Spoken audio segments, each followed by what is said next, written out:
noite o vento dança por trilhas desertas, a sombra avança. Como verrugadas, um punhado a lançar, a areia nos olhos, memórias a apagar.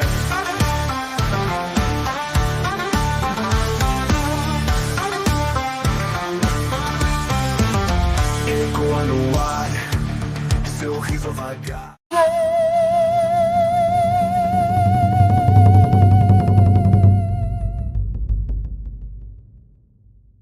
Boa noite, meus amigos. O Japão é um país repleto de histórias sobrenaturais, com suas lendas urbanas e contos de assombrações que atravessam gerações. A mistura entre a tradição e o misticismo local cria um cenário perfeito para relatos de aparições fantasmagóricas.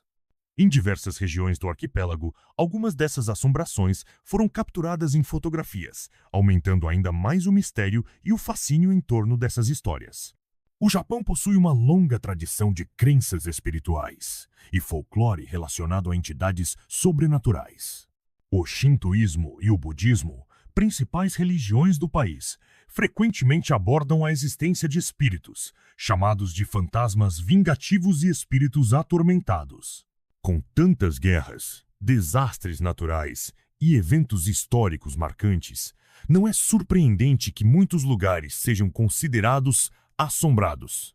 Entre os locais mais famosos está a Floresta do Suicídio Aokigahara, localizada na base do Monte Fuji.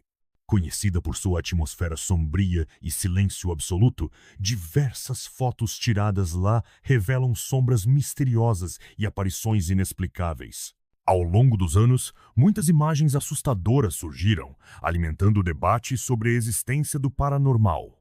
Algumas das mais famosas incluem a mulher da escadaria do famoso Castelo de Himeji.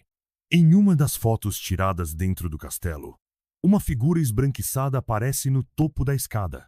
Muitos acreditam que seja o espírito de Okiku, uma serviçal que foi morta injustamente e jogada em um poço no castelo.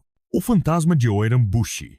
Essa ponte, localizada em Yamanashi, foi palco da execução de várias cortesãs durante o período feudal. Fotografias noturnas mostram vultos femininos e sombras flutuantes ao redor da ponte.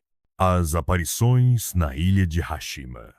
Esta ilha, abandonada após o declínio da mineração de carvão, tem um histórico de morte e sofrimento. Visitantes relatam presenças inexplicáveis em fotos tiradas nos prédios abandonados.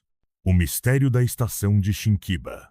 Em algumas fotos tiradas por passageiros, vultos translúcidos aparecem nas plataformas dessa estação de trem em Tóquio. Relatos indicam que, no passado, a região era um local de descarte de corpos durante epidemias. O espírito do túmulo de Taira no Masakado. Em Tóquio, o túmulo desse antigo samurai rebelde é cercado por lendas de aparições e maldições. Algumas fotografias tiradas no local mostram orbes luminosos e sombras inexplicáveis. A Garota do Espelho de Nakagusuku Hotel. Em Okinawa, um hotel abandonado tornou-se famoso por relatos de aparições no espelho de um dos quartos. Muitas fotografias revelam rostos que não estavam presentes no momento do registro. A existência de fantasmas em fotografias é frequentemente debatida entre céticos e crentes no paranormal. Alguns acreditam que tais imagens são fruto de pareidolia, um fenômeno psicológico em que o cérebro identifica padrões e rostos onde não existem. Outros, porém, argumentam que essas fotos representam evidências reais da presença de algo além da nossa compreensão. Sejam reais ou não, essas imagens e histórias continuam a influenciar a cultura japonesa, inspirando filmes, livros e documentários. O medo do desconhecido é parte da condição humana. E o Japão, com sua rica tradição de lendas e contos de terror, segue sendo um dos países mais intrigantes para os amantes do sobrenatural. As fotografias de fantasmas podem ser apenas coincidências ou a prova de que o mundo dos vivos e dos mortos está mais próximo do que imaginamos. Essa é uma pergunta que continua a assombrar aqueles que se atrevem a olhar mais de perto. O que é real? O que é lenda urbana? Entre relatos assombrados e enigmas sem solução, uma coisa é certa. Algumas verdades são assustadoras demais para serem reveladas. Inscreva-se agora, ative as notificações e junte-se a nós nessa jornada pelo desconhecido. Este é o canal Lendas Urbanas do Japão. Muito obrigado por assistir e tenha um bom descanso.